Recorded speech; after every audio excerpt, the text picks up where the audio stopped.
السلام علیکم ورحمۃ اللہ.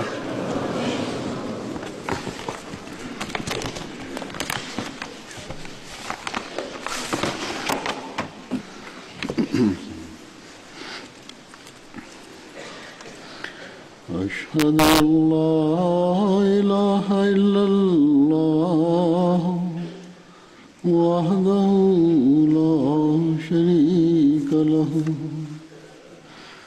وأشهد أن محمدا عبده ورسوله أما بعد فأعوذ بالله من الشيطان الرجيم بسم الله الرحمن الرحيم الحمد لله رب العالمين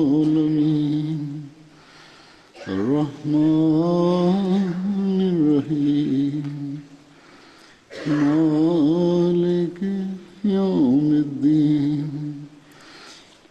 إياك نعبد وإياك نستعين اهدنا الصراط المستقيم صراط الذين أنعمت عليهم غير المغضوب عليهم ولا الضالين.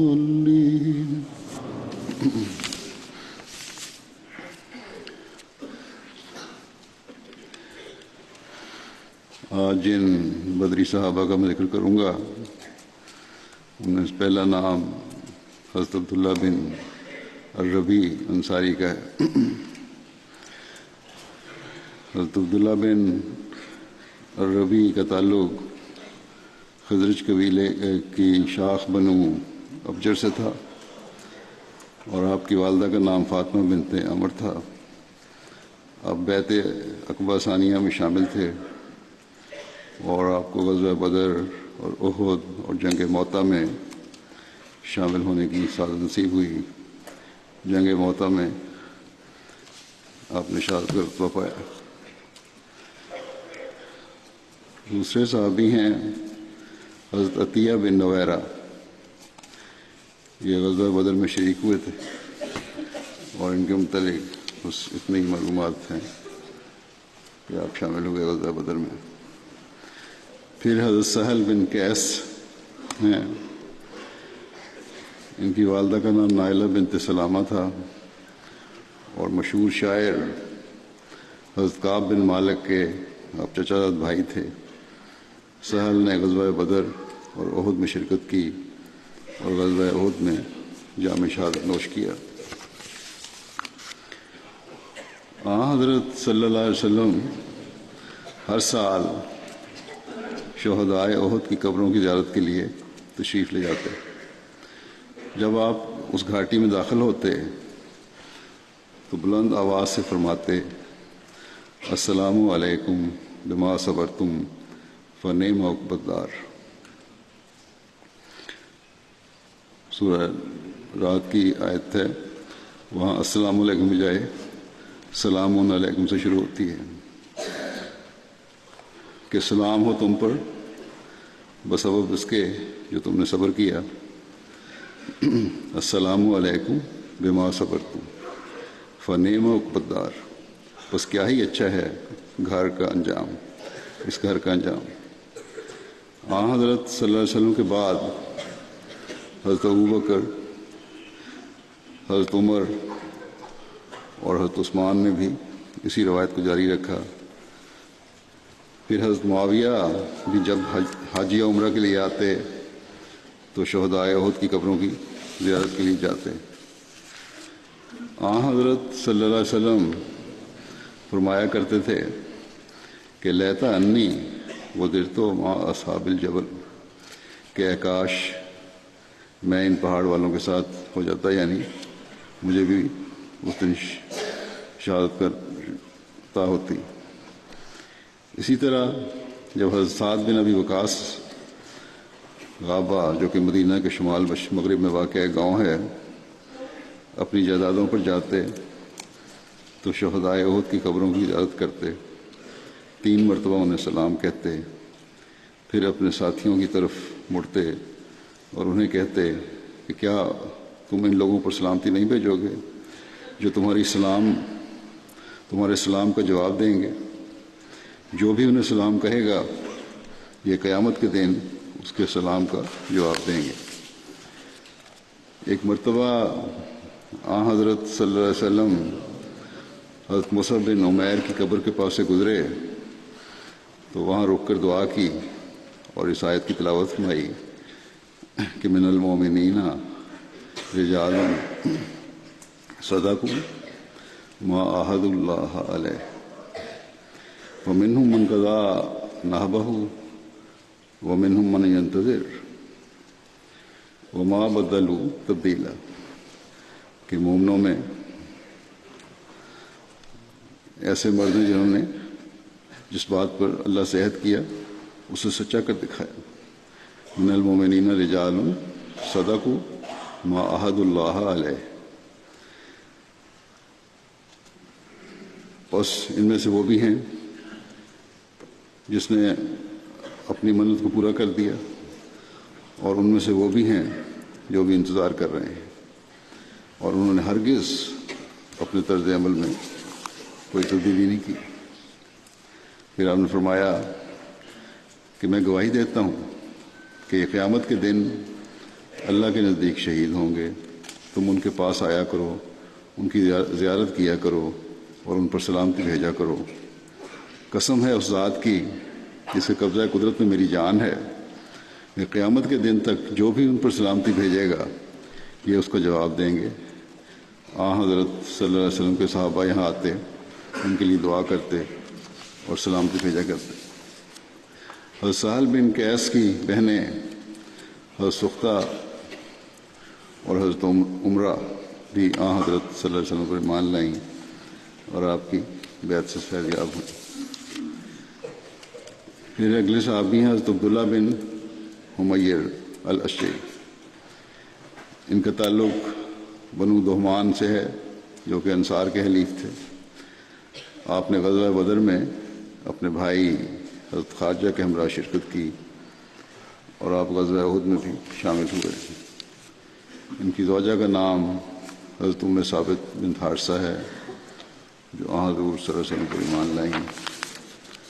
حضرت عبداللہ بن حمیر ان چند اصحاب میں سے تھے جو غزوہ احد میں حضرت عبداللہ بن جبیر کے ساتھ درے پر ڈٹے رہے۔ جب باقی صحابہ فتح کا نظارہ دیکھنے کے بعد مسلمانوں کی باقی جماعت سے ملنے کے لیے نیچے جانے لگے تو حضرت عبداللہ بن حمیر انہیں نصیحت کرنے کے لیے کھڑے ہوئے۔ آپ نے پہلے اللہ تعالیٰ کی حمد بیان کی اور پھر اللہ اور رسول اللہ صلی اللہ علیہ وسلم کی اطاعت کرنے کی نصیحت کی، لیکن انہوں نے آپ کی بات نہ مانی اور چلے گئے، یہاں تک کہ حضرت عبداللہ بن جبیر کے ساتھ درے پر 10 سے زیادہ صحابہ نہ بچے۔ اتنے میں خالد بن ولید اور اکرمہ بن ابو جہل نے درہ خالی دیکھ کر جو اصحاب وہاں باقی رہ گئے تھے ان پر حملہ کر دیا۔ اس قلیل جماعت نے ان پر تیر برسائے یہاں تک کہ ان تک پہنچ گئے اور آن کی آن میں ان کو شہید کر دیا، ان سب کو۔ اس کی مزید تفصیل مرزا بشیر احمد صاحب نے خاتم النبیین میں لکھی ہے، واقعہ کی احد کے، کہ حضرت صلی اللہ علیہ وسلم خدا کی مدد پر بھروسہ کرتے ہوئے آگے بڑھے اور احد کے دامن میں ڈیرا ڈال دیا، ایسے طریق پر کہ احد کی پہاڑی مسلمانوں کے پیچھے کی طرف آ گئی اور مدینہ گویا سامنے رہا، اور اس طرح آپ نے لشکر کا عقب محفوظ کر لیا۔ عقب کی پہاڑی میں ایک درہ تھا جہاں سے حملہ ہو سکتا تھا، اس کی حفاظت کا آپ نے یہ انتظام فرمایا کہ عبداللہ بن جبیر کی سرداری میں 50 تیر انداز صحابی وہاں متعین فرما دیے اور ان کو تاکید فرمائی کہ خواہ کچھ ہو جاوے وہ اس جگہ کو نہ چھوڑیں اور دشمن پر تیر برساتے جائیں۔ آپ کو اس درے کی حفاظت کا اس قدر خیال تھا کہ آپ نے عبداللہ بن جبیر سے یہ تکرار فرمایا یعنی بار بار فرمایا کہ دیکھو یہ درہ کسی صورت میں خالی نہ رہے، حتیٰ کہ اگر تم دیکھو کہ ہمیں فتح ہو گئی ہے اور دشمن پسپا ہو کر بھاگ نکلا ہے تو پھر بھی تم اس جگہ کو نہ چھوڑنا، اور اگر تم دیکھو کہ مسلمانوں کو شکست ہو گئی ہے اور دشمن ہم پر غالب آ گیا ہے تو پھر بھی تم اس جگہ سے نہ ہٹنا۔ حتیٰ کہ ایک روایت میں یہ الفاظ بھی آتے ہیں کہ اگر تم دیکھو کہ پرندے ہمارا گوشت نوچ رہے ہیں تو پھر بھی تم یہاں سے نہ ہٹنا، حتیٰ کہ تمہیں یہاں سے ہٹانے کا حکم جاوے، یعنی آپ کی طرف سے حکم جائے۔ اسی طرح اپنے عقب کو پوری طرح مضبوط کر کے آپ نے لشکر اسلامی کی صف بندی کی اور مختلف دستوں کی جدا جدا امیر مقرر فرمائے۔ جب عبداللہ بن جبیر کے ساتھیوں نے دیکھا کہ اب تو فتح ہو چکی تھے تو انہوں نے اپنے امیر عبداللہ سے کہا کہ اب تو فتح ہو چکی ہے اور مسلمان غنیمت کا مال جمع کر رہے ہیں، آپ ہمیں اجازت دیں کہ ہم بھی لشکر کے ساتھ جا کر شامل ہو جائیں۔ عبداللہ نے انہیں روکا اور حضرت صلی اللہ علیہ وسلم کی تاکیدی ہدایت یاد دلائی، مگر وہ فتح کی خوشی میں غافل ہو رہے تھے، اس لیے وہ باز نہ آئے اور یہ کہتے ہوئے نیچے اتر گئے کہ رسول اللہ صلی اللہ علیہ وسلم کا صرف یہ مطلب تھا کہ جب تک پورا اطمینان نہ ہو لے درہ خالی نہ چھوڑا جائے، اور اب چونکہ فتح ہو چکی ہے اس لیے جانے میں کوئی حرج نہیں۔ اور سوائے عبداللہ بن جبیر اور ان کے 5-7 ساتھیوں کے درے کی حفاظت کے لیے کوئی نہ رہا۔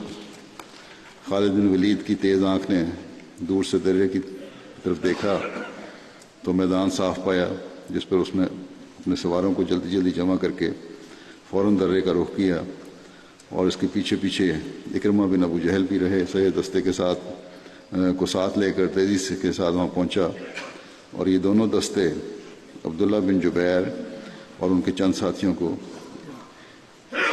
ایک آن میں شہید کر کے اسلامی لشکر کے عقب پہ اچانک حملہ آور ہو گئے۔ اگلا ذکر ہے حضرت عبید بن اوس انصاری کا۔ بلدیت اوس بن مالک۔ حضرت عبید بن اوس نے غزوہ بدر میں شرکت کی، اور آپ نے غزوہ بدر میں حضرت عقیل بن ابو طالب کو قیدی بنایا۔ اسی طرح کہا جاتا ہے کہ آپ نے حضرت عباس اور حضرت نوفل کو بھی قیدی بنایا۔ جب آپ ان تینوں کو رسی سے باندھے ہوئے رسول اللہ صلی اللہ علیہ وسلم کی خدمت میں لے کر حاضر ہوئے تو آپ نے فرمایا کہ لقد آنا کا علیہم ملک کریم، کہ یقیناً اس معاملے میں ایک معزز فرشتے نے تمہاری مدد کی ہے۔ اسی بنا پر حضرت صلی اللہ علیہ وسلم نے آپ کو مقرن کا لقب عطا فرمایا، یعنی زنجیر میں جکڑنے والا۔ ایک اور روایت میں یہ بھی ہے کہ حضرت عباس کو غزوہ بدر میں قیدی بنانے والے حضرت ابو الجسر کعب بن عمر تھے۔ حضرت عبید بن اوس نے حضرت امیمہ بن النعمان سے شادی کی۔ حضرت امیمہ بھی حضرت صلی اللہ علیہ وسلم پر ایمان لائیں اور آپ کی بیعت سے فیض یاب ہوئیں۔ ذکر ہے حضرت عبداللہ بن جبیر کا، جن کا پہلے ذکر آ چکا ہے ایک اور صحابی کے ذکر میں۔ وہ بھی تھے اپنے گروپ کے لیڈر اور عبداللہ بن جبیر کے نائب کی حیثیت سے۔ آپ 69 انصار میں سے تھے جو بیعت عقبہ ثانیہ میں شامل ہوئے، اور آپ غزوہ بدر اور احد میں شریک ہوئے، اور غزوہ احد میں آپ کو شہادت نصیب ہوئی۔ حضرت ابو العاص جو حضرت صلی اللہ علیہ وسلم کی بیٹی حضرت زینب کے شوہر تھے، جنگ بدر میں مشرکین کی طرف سے شامل ہوئے تھے، اور حضرت عبداللہ بن جبیر نے انہیں قید کیا تھا۔ یہ تفصیل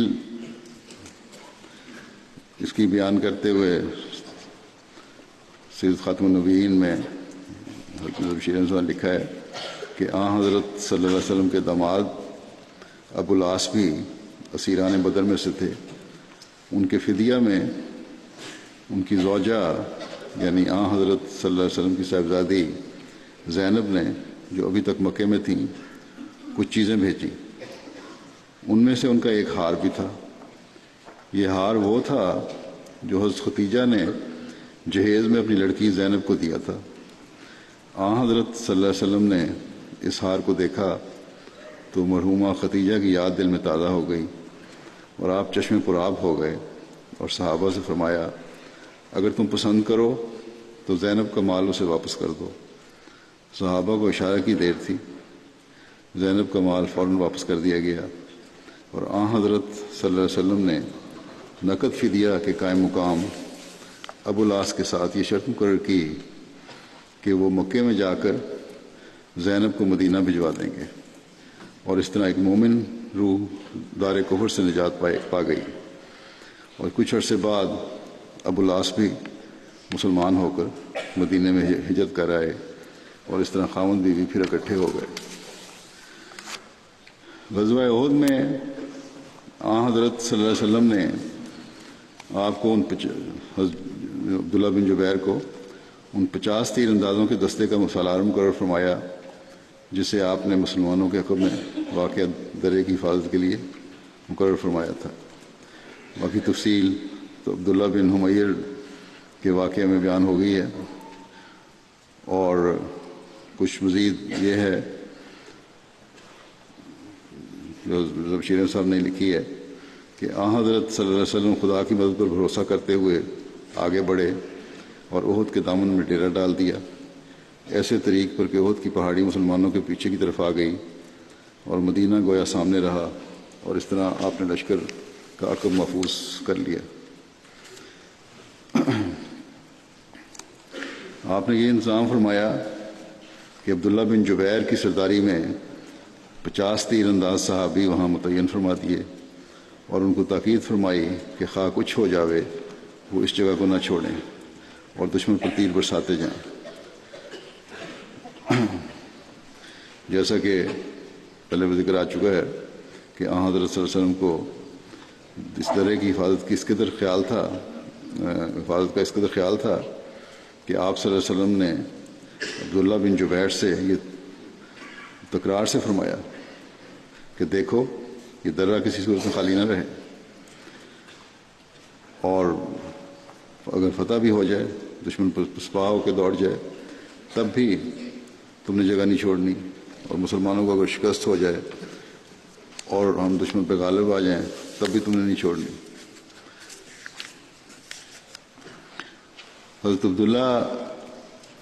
براء بن عازب بیان کرتے ہیں کہ نبی کریم صلی اللہ علیہ وسلم نے جنگ احد کے دن پیادہ فوج پر حضرت عبداللہ بن جبیر کو مقرر فرمایا، اور یہ 50 آدمی تھے، اور ان سے فرمایا کہ اپنی اس جگہ سے نہ ہٹنا، خواہ دیکھو کہ پرندے ہم پر جھپٹ رہے ہیں، اپنی جگہ پر رہنا تا وقت ہے کہ میں تمہیں نہ بلا بھیجوں، اور اگر تم ہمیں اس حالت میں بھی دیکھو کہ لوگوں کو ہم نے شکست دے دی ہے اور انہیں ہم نے رون ڈالا ہے، تب بھی یہاں سے نہ سرکنا جب تک کہ میں تمہیں نہ کہلا بھیجوں۔ چنانچہ مسلمانوں نے ان کو شکست دے کر بھگا دیا۔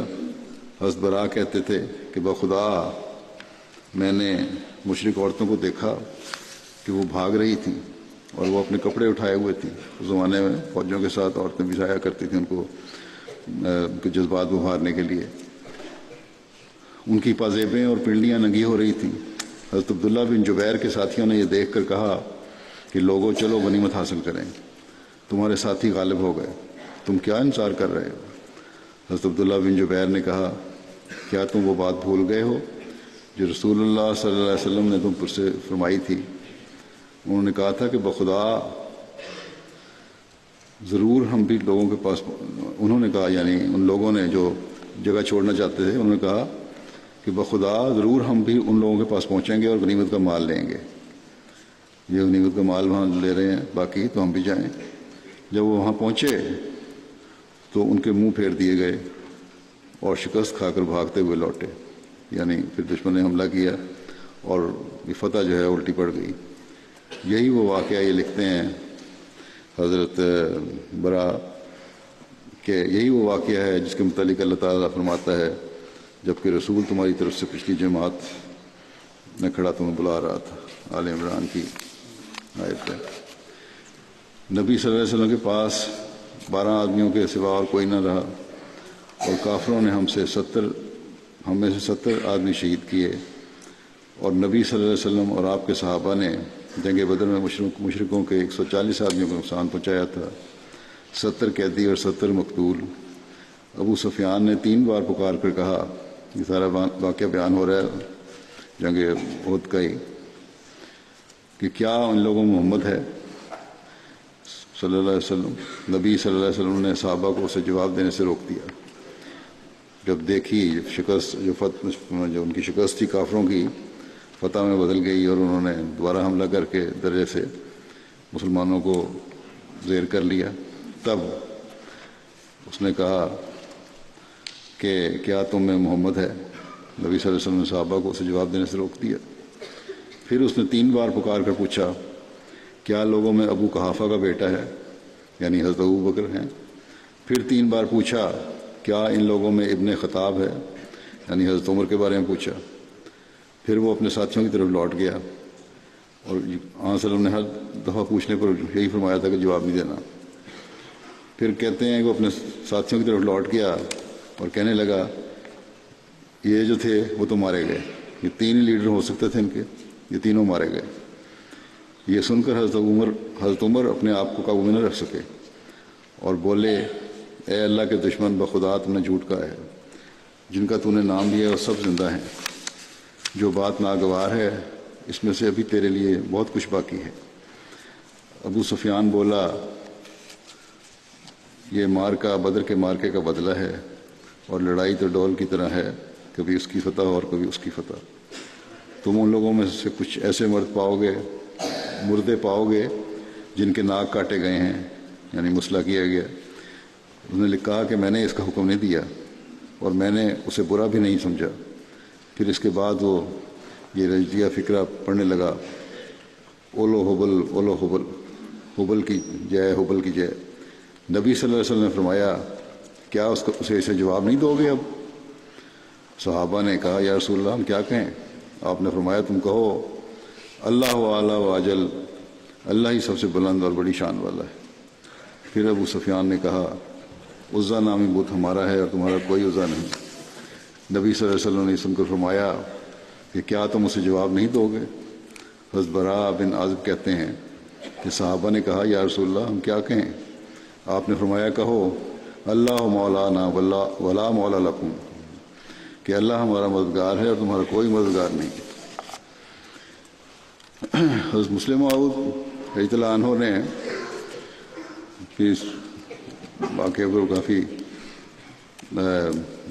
تفصیلی بحث کی ہے، روشنی ڈالی ہے غزوہ احد پر۔ آپ فرماتے ہیں کہ وہ صحابہ جو رسول اللہ صلی اللہ علیہ وسلم کے گرد تھے اور جو کفار کے ریلے کی وجہ سے پیچھے دھکیل دیے گئے تھے، کفار کے پیچھے ہٹتے ہی وہ پھر رسول اللہ صلی اللہ علیہ وسلم کے گرد جمع ہو گئے اور آپ کے جسم مبارک کو انہوں نے اٹھایا، اور ایک صحابی عبیدہ بن الجراح نے اپنے دانتوں سے آپ کے سر میں گھسی ہوئی کیل کو زور سے نکالا، جس سے ان کے 2 دانت ٹوٹ گئے۔ تھوڑی دیر بعد رسول اللہ صلی اللہ علیہ وسلم کو ہوش آ گیا اور صحابہ نے چاروں طرف سے میدان میں آدمی دوڑا دیے کہ مسلمان پھر اکٹھے ہو جائیں۔ بھاگا ہوا لشکر پھر جمع ہونا شروع ہوا اور رسول اللہ صلی اللہ علیہ وسلم انہیں لے کر پہاڑ کے دامن میں چلے گئے۔ جب دامن کوہ میں بچا کھچا لشکر کھڑا تھا تو ابو سفیان نے بڑے زور سے آواز دی اور کہا، ہم نے محمد کو مار دیا۔ رسول اللہ صلی اللہ علیہ وسلم نے ابو سفیان کی بات کا جواب نہ دیا، تا ایسا نہ ہو کہ دشمن حقیقت حال سے واقف ہو کر حملہ کر دے پھر، کیونکہ مسلمان ابھی کمزور حالت میں تھے اور زخمی مسلمان پھر دوبارہ دشمن کے حملے کا شکار ہو جائیں۔ جب اسلامی لشکر سے اس بات کا کوئی جواب نہ ملا تو ابو سفیان کو یقین ہو گیا کہ اس کا خیال درست ہے، اور اس نے بڑے زور سے آواز دے کر کہا، ہم نے ابو بکر کو بھی مار دیا۔ رسول اللہ صلی اللہ علیہ وسلم نے ابو بکر کو بھی حکم فرمایا کہ کوئی جواب نہ دیں۔ پھر ابو سفیان نے آواز دی، ہم نے عمر کو بھی مار دیا۔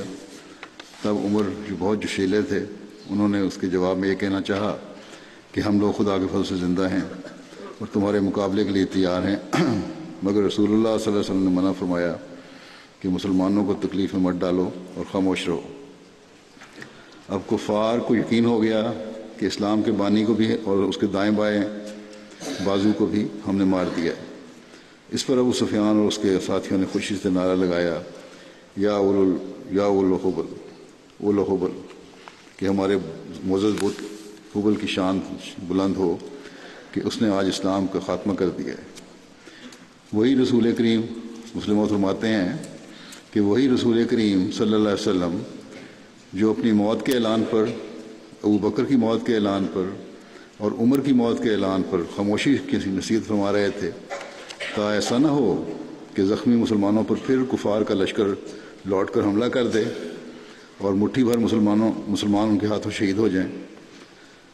لیکن اب جب کہ خدائے واحد کی عزت کا سوال پیدا ہوا اور شرک کا نعرہ میدان میں مارا گیا تو آپ کی روح بےتاب ہو گئی، اور آپ صلی اللہ علیہ وسلم نے نہایت جوش سے صحابہ کو دیکھ کر فرمایا کہ تم لوگ جواب کیوں نہیں دیتے؟ صحابہ نے کہا، یا رسول اللہ ہم کیا کہیں؟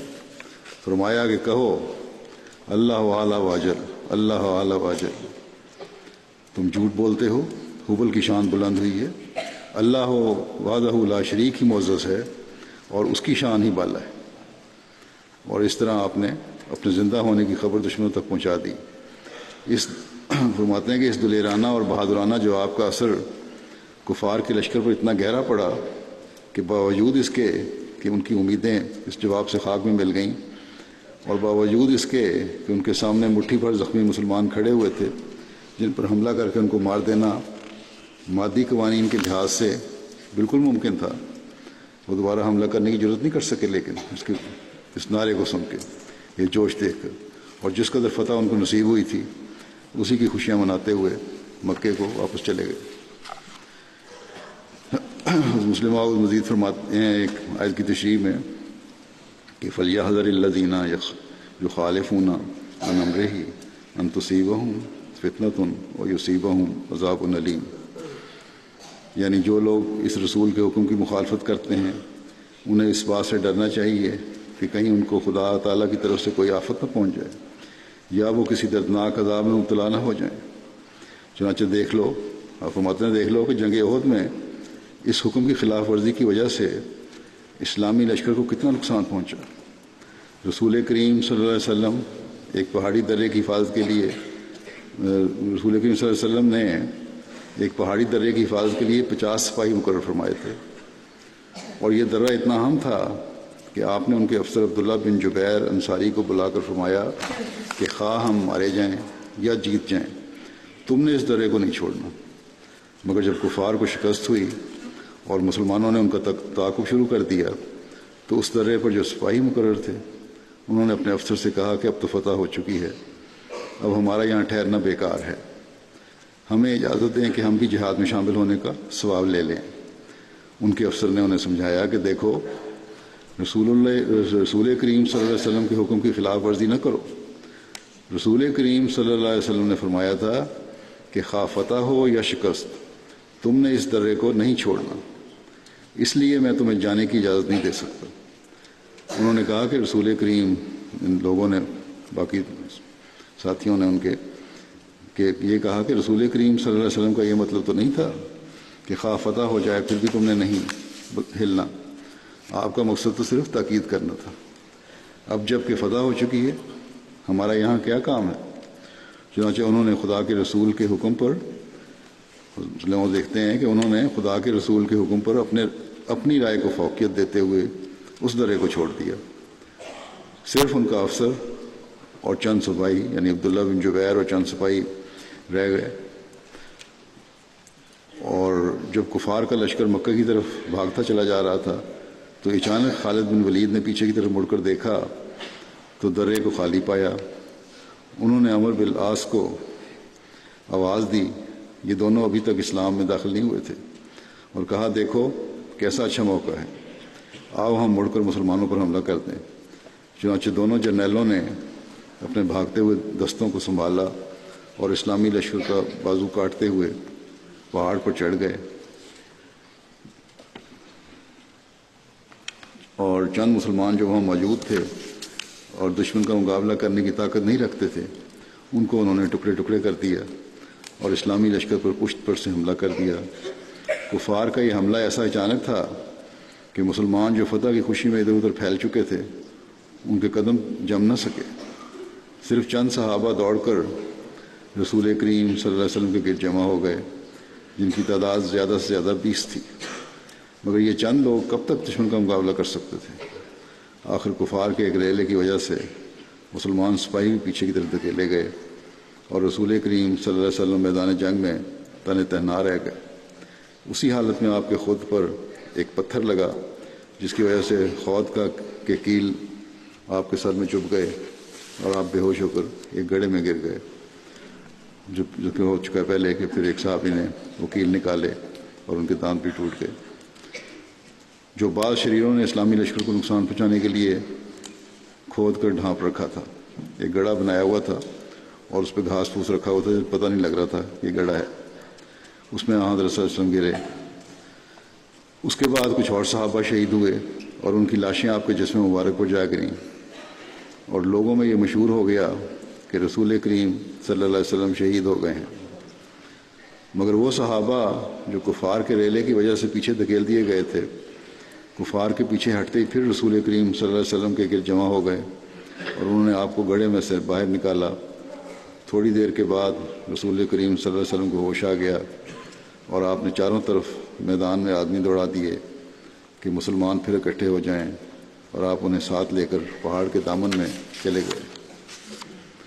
اسلامی لشکر کو کفار پر فتح حاصل کرنے کے بعد ایک عارضی شکست کا چرکا اس لیے لگا کہ ان میں سے چند آدمیوں نے، اب یہ سننے والی بات نتیجہ اب نکال رہے ہیں آپ، کہ اسلامی لشکر کو کفار پر فتح حاصل کرنے کے بعد ایک عارضی شکست کا چرکا اس لیے لگا، اس لیے نقصان پہنچا کہ ان میں سے چند آدمیوں نے رسول کریم صلی اللہ علیہ وسلم کے ایک حکم کی خلاف ورزی کی اور آپ کی ہدایت پر عمل کرنے کے بجائے اپنے اجتہاد سے کام لینا شروع کر دیا.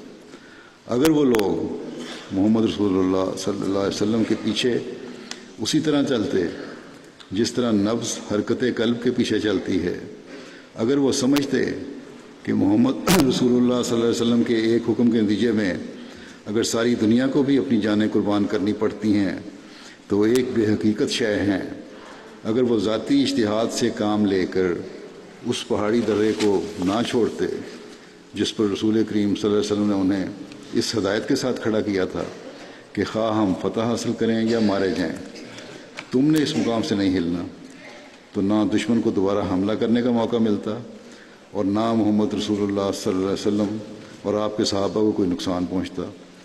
اللہ تعالیٰ نے اس آیت میں، آپ فرماتے ہیں کہ اللہ تعالیٰ نے اس آیت میں مسلمانوں کو اس امر کی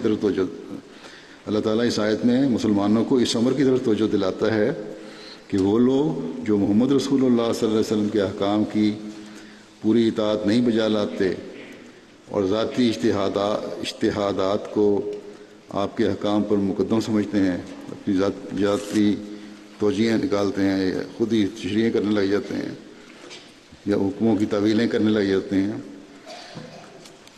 انہیں ڈرنا چاہیے کہ اس کے نتیجے میں کہیں ان پر کوئی آفت نہ آ جائے یا وہ کسی شدید عذاب میں مبتلا نہ ہو جائیں. گویا بتایا گیا کہ اگر تم کامیابی حاصل کرنا چاہتے ہو تو تمہارا کام یہ ہے کہ تم ایک ہاتھ کے اٹھنے پر اٹھو اور ایک ہاتھ کے گرنے پر بیٹھ جاؤ. جب تک یہ روح زندہ رہے گی مسلمان بھی زندہ رہیں گے، اور جس دن یہ روح مٹ جائے گی اس دن اسلام تو پھر بھی زندہ رہے گا، مگر خدا تعالیٰ کا ہاتھ ان لوگوں کا گلا گھونٹ کر رکھ دے گا جو محمد رسول اللہ صلی اللہ علیہ وسلم کی اطاعت سے انحراف کرنے والے ہوں. آج ہم دیکھ لیں کہ یہی حال مسلمانوں کا ہے.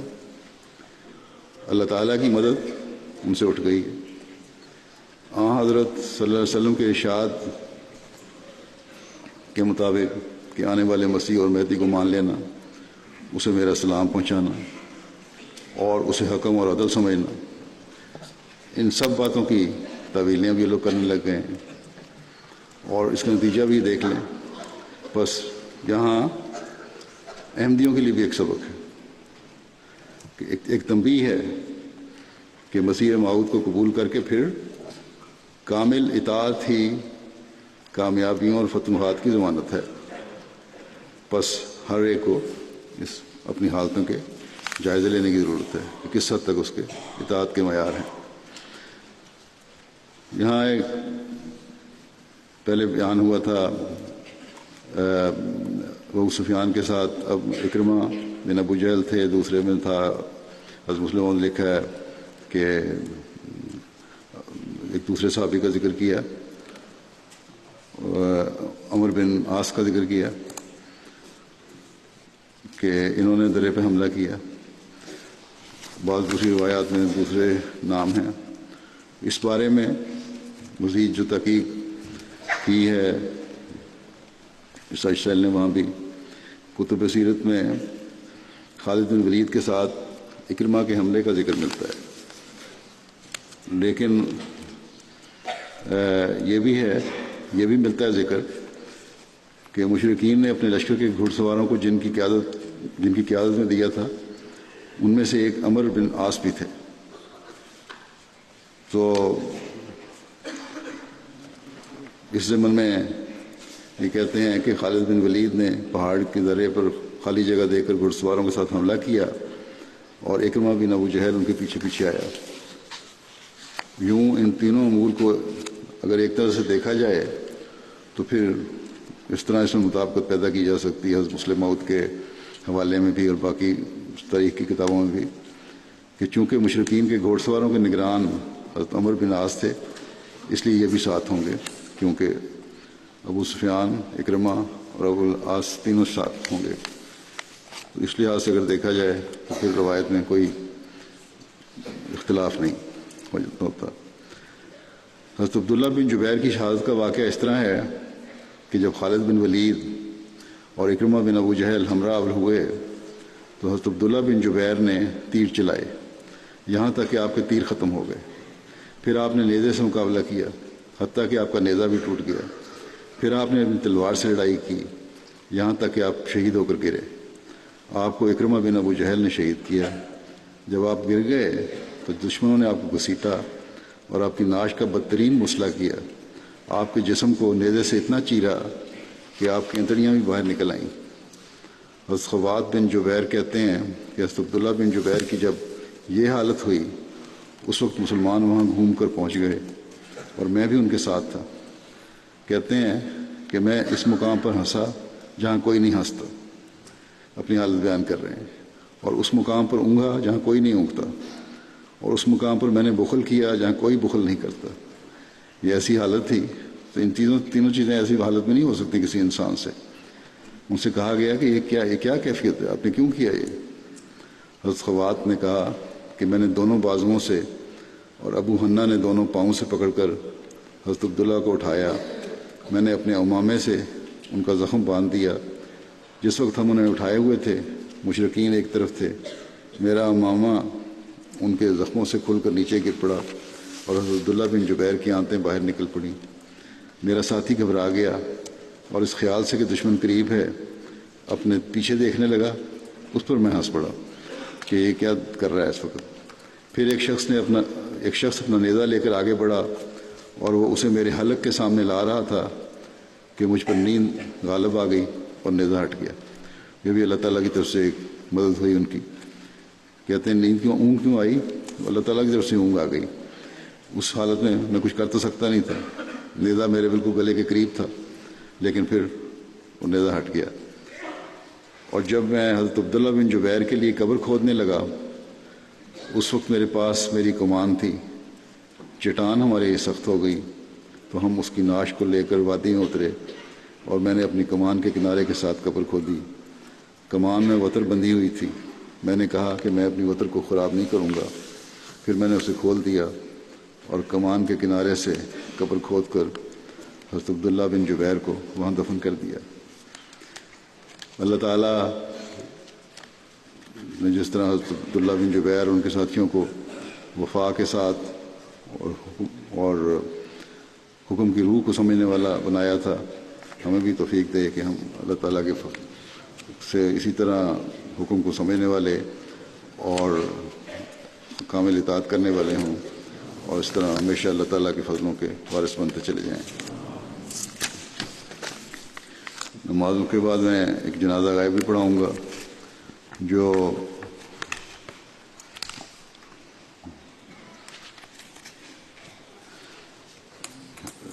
نادر الحسنی صاحب کینیڈا کا ہے، جو 20 دسمبر کو 85 سال کی عمر میں بقضاء الہی وفات پا گئے۔ انا للہ و انا الیہ راجعون۔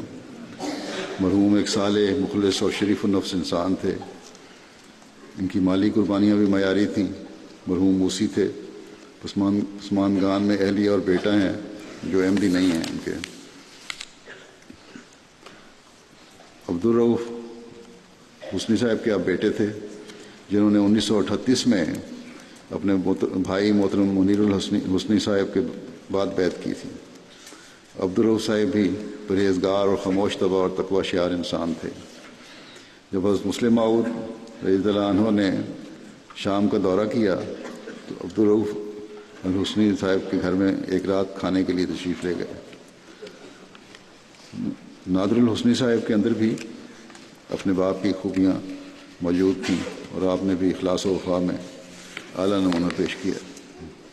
امیر صاحب کینیڈا لکھتے ہیں کہ مسجد بیت الاسلام کے بننے کے بعد سے ہر جمعے کے لیے یہ 4 گھنٹے ڈرائیو کر کے باقاعدگی سے مسجد پہنچتے تھے اور اسی روز واپس بھی اپنے گھر شدبری چلے جاتے تھے۔ آپ سے متعدد بار کہا گیا کہ نماز جمعہ کے بعد آرام کر کے اگلے روز واپس چلے جائیں، لیکن آپ ہمیشہ اپنے مخصوص انداز میں کوئی نہ کوئی عذر کر دیتے تھے اور واپس چلے جاتے تھے تاکہ جماعت پر کسی قسم کا بوجھ نہ پڑے۔ یہ طریقہ آپ نے اپنی آخری بیماری میں بھی جاری رکھا اور سال ہر سال سے مسجد بیت الاسلام کے نماز جمعہ کے مؤذن بھی تھے۔ اذان دینے کا بھی ان کا ایک منفرد انداز اور اسلوب تھا اور جذبہ عجیب رکھتے تھے، جس سے سننے والوں پر بھی ایک خاص وعد کی کیفیت طاری ہو جاتی تھی۔ مرحوم کی غیر احمدی اہلیہ سمیہ صاحبہ نے لکھا ہے کہ اللہ تعالیٰ نادر الحسنی صاحب کو اپنی وسیع جنتوں میں جگہ دے۔ وہ اپنے گھر والوں اور جماعت کے لیے بہت سچے اور سیدھے، صاف، دیانتدار اور مخلص انسان تھے۔ ہر ضرورت مند کی ضرورت پوری کرنے کی کوشش کرتے اور اس سے بہت مشفقانہ سلوک کرتے۔ ایک غیر احمدی غریب خاتون کی حسب استطاعت پوشیدہ مدد کیا کرتے تھے۔ جب ہم اس سے ملنے جاتے تو مرحوم نادر صاحب پہلے بازار جا کر اس کے لیے ضروری اشیاء خریدتے، پھر ان کے گھر جاتے اور وفات سے قبل تک یہ سلسلہ جاری رہا۔ کہتی ہیں کہ میں نے اپنی زندگی میں ان جیسا بیماری پر صبر کرنے والا انسان نہیں دیکھا۔ ہر وقت الحمدللہ کے الفاظ زبان پر رہتے تھے۔ خشیت اللہ سے لبریز دل کے ساتھ خدا تعالیٰ سے مناجات کرتے، 5 وقتہ نماز اور تہجد پابندی سے ادا کرتے۔ ان کا حق جاننے والا ان کے نیک مزاج کا مترف ہے۔ معتز القدر صاحب کینیڈا سے لکھتے ہیں کہ سیریا میں قیام کے دوران نادر الحسنی صاحب کے بارے میں سنا تھا۔ حسنی فیملی جماعت کے ساتھ اپنا اخلاص اور خلافت سے وابستگی کے لیے معروف ہے۔ کینیڈا پہنچنے کے بعد میری مکرم نادر الحسنی صاحب سے مسجد میں ملاقات ہوئی۔ آپ بہت نیک طبع اور ہنسمکھ انسان تھے۔ ان کے ساتھ گفتگو کے دوران میں ان کی خلافت سے محبت اور مسجد میں دوستوں سے ملاقات کے شوق سے بہت متاثر ہوا۔ کہتے ہیں ان کی نمازوں کی پابندی ہم سب کے لیے ایک مثال تھی جس سے ہمیں سبق سیکھنا چاہیے۔ کہتے ہیں کہ ان کی وفات کے بعد ان کی اہلیہ اور بیٹا ٹورنٹو آئے اور خاکسار کو جماعتی انضمام کے تحت ان کی خدمت کرنے کی توفیق ملی۔ ان کے کفن دفن میں مدد کی توفیق ملی۔ ان کی اہلیہ نے مجھے بتایا کہ ہمارے علاقے میں 3 مساجد ہیں اور سب نے، مسلمانوں کی مسجدیں، سب نے مجھ سے مرحوم کے جنازے وغیرہ کے بارے میں پوچھا، لیکن میں نے انہیں جواب دیا، غیر احمدی ہیں، کہ مرحوم کا جنازہ اسی مسجد سے اٹھے گا جہاں وہ نماز پڑھا کرتے تھے۔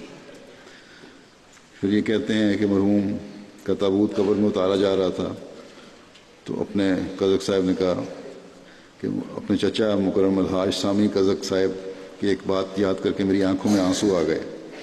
میں مرض الموت میں ان کے قریب تھا جب ان کے چچا فوت ہوئے، قزق صاحب کے چچا فوت ہوئے جب۔ کہتے ہیں ایک دن انہوں نے روتے ہوئے مجھے کہا کہ سیدی حضرت امیر المومنین اید اللہ کو اطلاع کر دو کہ مجھے ان سے محبت ہے اور میں زندگی کے آخری دم تک خلافت کا وفادار رہوں گا۔ غالباً میرا خیال ہے خلافت ثالثہ میں ہوں گی بات ان کی۔ بہرحال جب بھی تھی یہ ان کے الفاظ تھے۔ مرحوم نادر صاحب کے بارے میں بھی قزق صاحب لکھتے ہیں کہ مرحوم نادر صاحب کے بارے میں بھی میرا یہی تاثر ہے، آپ بھی خلافت کے ساتھ بہت اخلاص اور وفا کا تعلق رکھتے تھے۔ ایسے ہی لوگوں پر اللہ تعالیٰ کا یہ فرمان صادق آتا ہے کہ من المؤمنین رجال صدقوا ما عاهدوا اللہ علیہ فمنهم من قضى نحبه ومنهم من قضى نحبه ومنهم من ينتظر وما بدلوا تبدیلا۔ اور پھر یہ کہتے ہیں قزق صاحب کے مرحوم کی خلفاء کے ساتھ بہت سی یادیں وابستہ ہیں۔ حضرت مسلم موعود 1955 میں سیریا تشریف لے گئے تو ان کو حضور کی رفاقت کا شرف حاصل ہوا، اور 3 مئی سیریا کے احمدیوں کے ساتھ 1955 میں وہاں مجلس ہوئی۔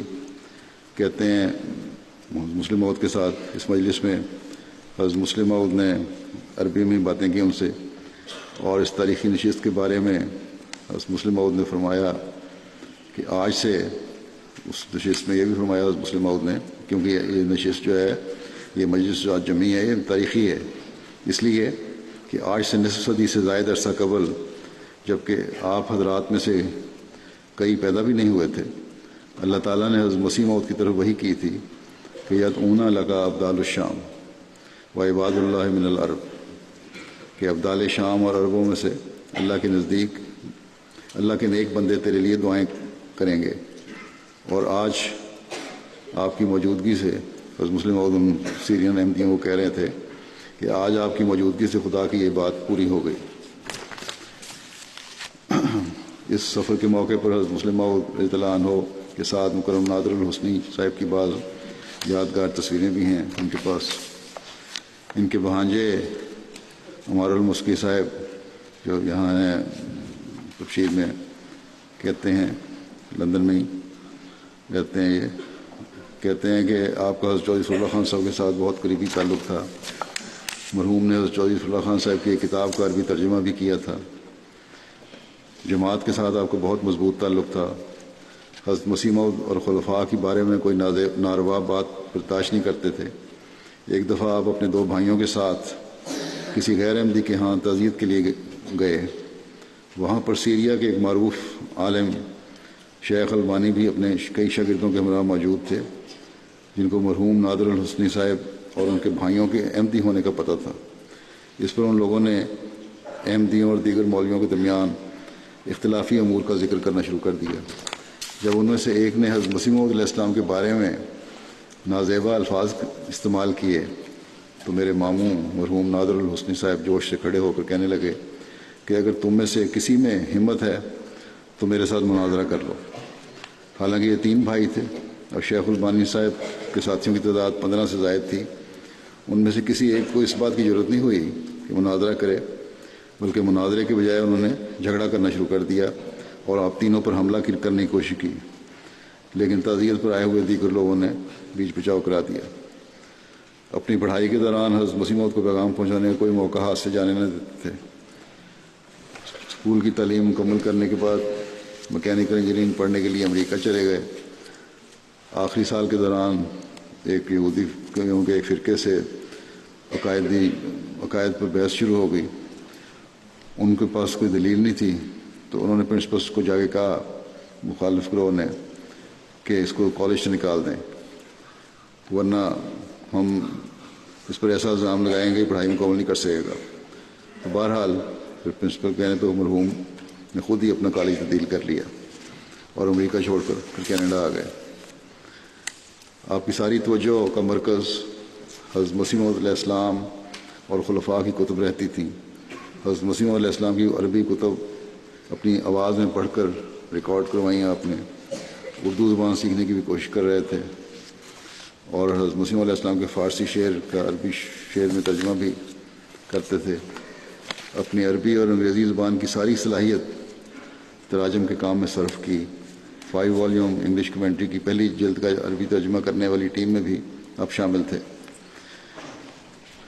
اسلام کے مخالفین کے جواب میں عربی زبان میں بعض کتب بھی لکھی ہیں حضرت مسیح موعود علیہ السلام کی کتب سے استفادہ کرتے ہوئے، جن میں سے ایک کتاب کا عنوان ہے کہ رسول اعظم محمد صلی اللہ علیہ وسلم کی بعثت کے متعلق سابقہ پیش گوئی ہیں۔ اسلامی کتب پر مشتمل ان کی ایک بڑی ذاتی لائبریری تھی، جس کے بارے میں انہوں نے وصیت کر رکھی تھی کہ یہ جماعت کے حوالے کر دی جائے ان کی وفات کے بعد۔ عبد القادر عودے صاحب بیان کرتے ہیں کہ آپ نے جماعت کے متعلق بعض کتب بھی تحریر کیں، پھر ان کتب کی ذاتی خرچ سے اشاعت بھی کروائی۔ جماعت اور خلافت سے بہت محبت کرنے والے مخلص انسان تھے، چندوں کی اہمیت بھی لوگوں پر واضح کیا کرتے تھے۔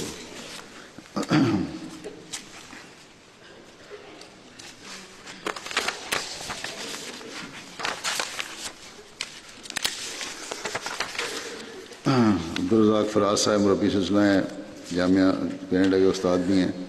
یہ کہتے ہیں کہ بڑے ہی صابر اور شاکر تھے، آپ آخری چند سال خوراک منہ سے نہیں لے سکتے تھے بیماری کی وجہ سے، بلکہ مشین کے ذریعے سے معدے میں خوراک دی جاتی تھی۔ اس حالت میں بھی طبیعت بہتر ہونے پر جمعہ کے لیے تشریف لایا کرتے تھے مسجد میں سفر کر کے۔ سیریا میں حالات خراب ہونے پر جب عرب احمدی کینیڈا آئے تو آپ ان سے انتہائی پیار اور گرمجوشی سے ملتے اور جماعت کے ساتھ جڑے رہنے کی تلقین کیا کرتے، اور فرماتے تھے کہ اس ملک میں اپنی اولاد کو بچانے کا واحد ذریعہ جماعت اور مسجد سے جڑے رہنا ہی ہے۔ مسلم الدین شمبور صاحب مربی ہیں کینیڈا میں، کہتے ہیں نادر الحسنی صاحب اب مجھے لکھ رہے ہیں خلیفہ وقت کے خطبات جمعہ سن کر پھر ان کی پرنٹ کیا کرتے تھے اور دوبارہ پڑھتے تھے اور پھر انہیں ایک فائل میں محفوظ کرتے تھے۔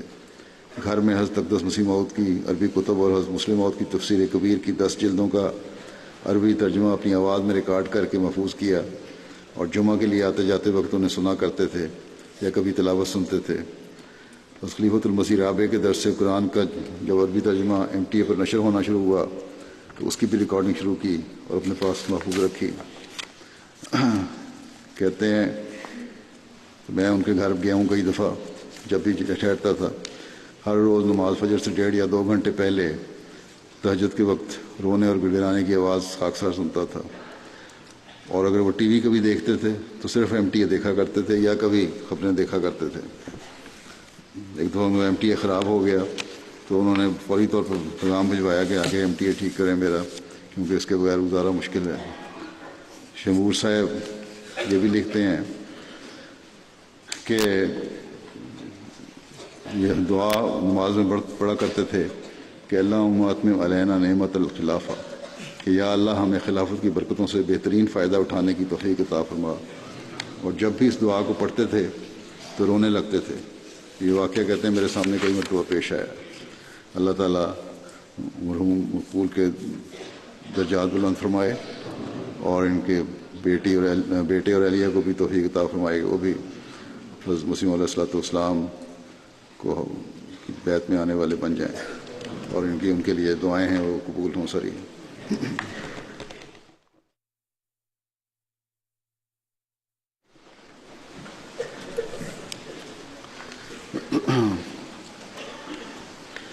الحمد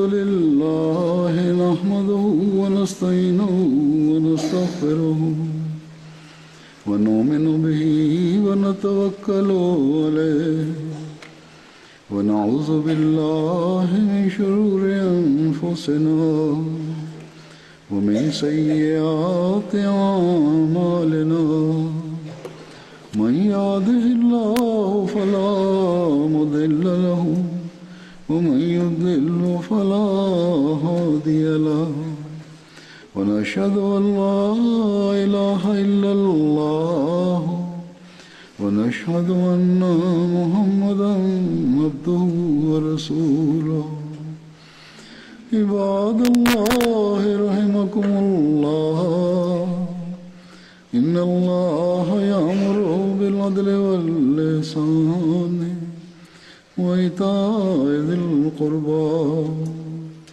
وينهى عن الفحشاء والمنكر والبغي يعظكم لعلكم تذكرون اذكروا الله يذكركم وادعوه يستجب لكم ولذكر الله أكبر